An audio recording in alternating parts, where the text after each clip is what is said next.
last Sunday after church, and it was a great Sunday, and I got home like I normally do, exhausted, and pulled in front of the house and saw my neighbor across the street packing her young daughter up into their car and heading out somewhere.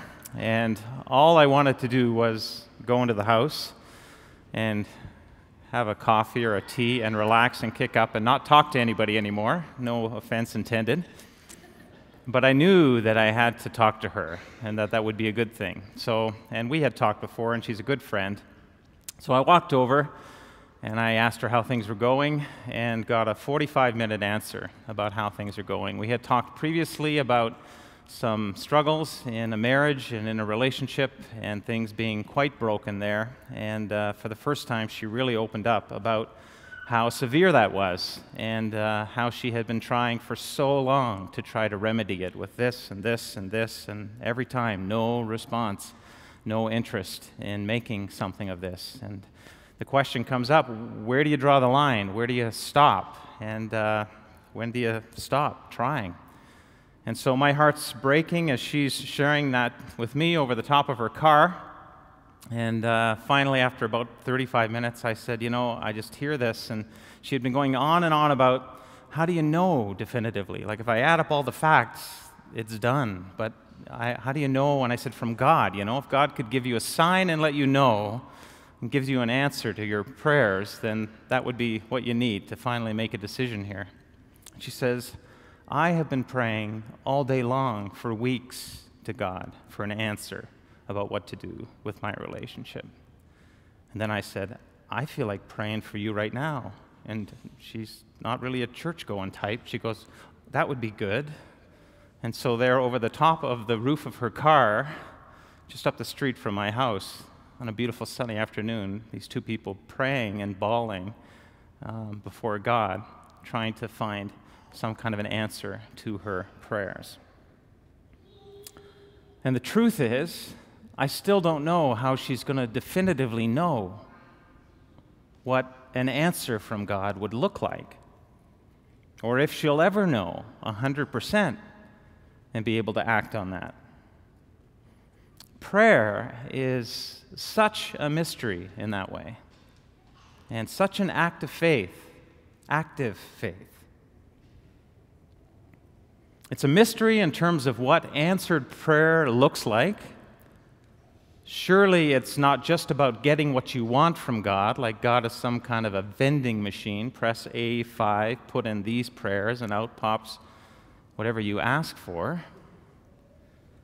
It's a mystery in terms of its mechanics. How does faith work in prayer? Is it something you conjure up enough of, and if you have enough, it'll make it happen? Surely the math isn't as simplistic as that.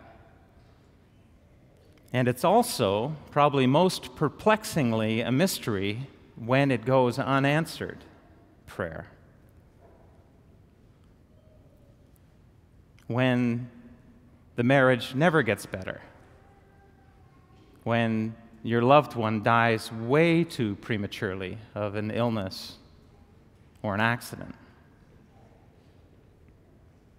When a job is lost. When you have to let go, finally let go of your life's dream. And yet Jesus calls his followers to pray relentlessly, persistently. At least that's how I understand this parable that he spoke. From Luke 18, Jesus told them a story showing that it was necessary for them to pray consistently and never quit. Never quit. He said, there once was a judge in some city who never gave God a thought and cared nothing for people. A widow in that city kept after him, saying, my rights are being violated, protect me. He never gave her the time of day. But after this went on and on, he said to himself, I care nothing what God thinks, and even less what people think. But because this widow won't quit badgering me, I'd better do something and see that she gets justice. Otherwise, I'm going to end up beaten black and blue by her pounding. And then the master, Jesus said, Do you hear what that judge, corrupt as he is saying? So what makes you think that God won't step in and work justice for his chosen people who continue to cry out for help? Won't he stick up for them? I assure you that he will. He will not drag his feet. He will not drag his feet. And then Jesus asks, but how much of that kind of persistent faith will the Son of Man find on earth when he returns?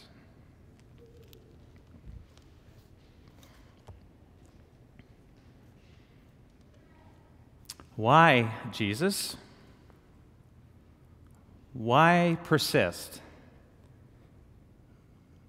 Is it because God needs to be worn down and eventually, like this judge, he will give in? Well, certainly that's not the point of this parable. The point of the parable is that God never needs to be coerced to hear and respond to your prayers. So what makes you think God won't step in and work justice for his chosen people, Jesus said, who continue to cry out for help? Won't he stick up for them? I assure you he will. He will not drag his feet, Jesus says of God the Father, who he knows intimately more than any of us could imagine. He will not drag his feet, but how much of that kind of persistent faith will I find on earth when I return? He will not drag his feet.